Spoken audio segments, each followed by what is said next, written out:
DEA calls for increased DMT production in 2025 to support development of FDA-approved psychedelic drug. Really? Yes, but there's caveats here.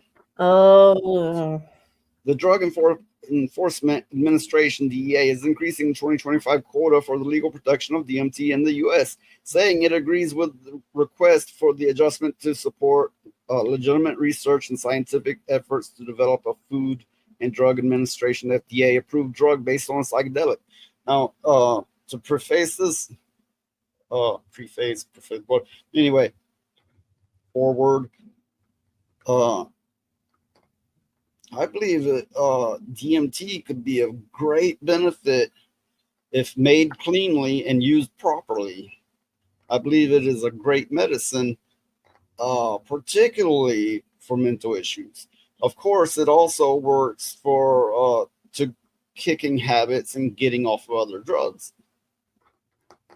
Yeah, there's a lot of potential there if they put it into the medical field.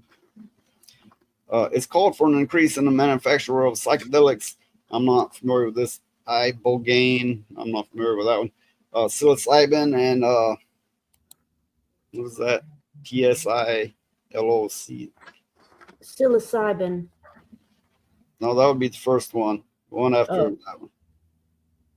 Okay, moving on. While continuing to maintain stable quotas for other substances such as marijuana, THC, and MDMA.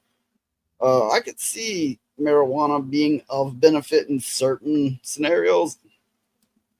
MDMA, right off, I don't see how that's a benefit. Unless I'm mistaken, that's Molly, ecstasy. Yeah. Yeah, I think it is. There may be a medical use for it, but I don't know. Most of these things are not legalized in the U.S. yet, but they have already been producing it. Now they're calling for more. So the question is where have these productions of it been going to so far? That's a good question. But the medical research that could come from this would help with a plethora of things, such as Alzheimer's and cancer and all manner of things, too, along with mental issues. It raised the production goal for DMT from 11,000 grams to 20,000 grams, and that's a lot more than you might think. Oh, yeah. It's not clear how close researchers are to developing a DMT-based drug, but several companies have indicated their intent to bring the psychedelic to market pending regulatory approval. One neuroscience company announced promising results with minimal adverse effects, exploring the use of the psychedelic to treat major depression. Now, it definitely can treat that. So I've heard. So you've heard. So I've heard through the grapevine. Well, I know that psilocybin, what it does is it lights up parts of the neural receptors in the brain. Yes, and you have a natural amount of that substance already in your brain and in your system. Yeah. It produces more when you're sleeping.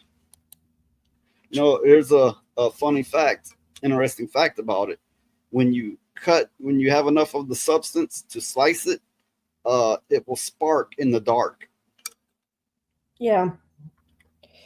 But a lot of times, like Alzheimer's patients and dementia patients, if they take psilocybin, it's like just don't give it to them. They won't remember whether they had it or not.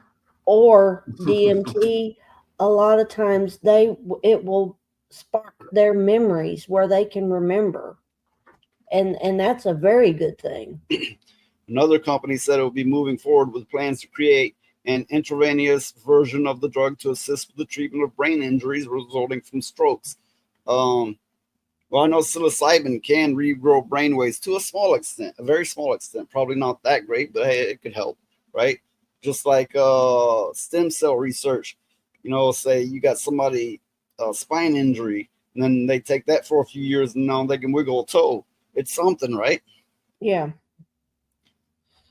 Yes, I believe DMT could even help with that. I believe so. Now, I don't have the research or the experience to really know how, but I would imagine it could. But imagine you have chronic pain and stuff like that. These things are natural things that are in the natural world. So why not use them, you know? I wonder what they used to make that, because it should have been yellow, and that's more of a light brownish tint. Let me see.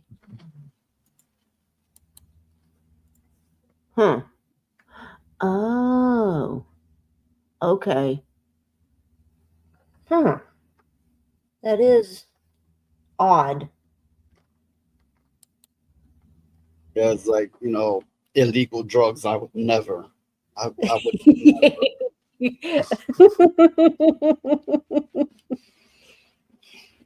But I mean, this is promising. I mean, this could give relief to a lot of people that really need it, especially people that can't afford to go to a psychiatrist or anything like that for the long haul. You know, it beats anything synthetic that can be made in a laboratory.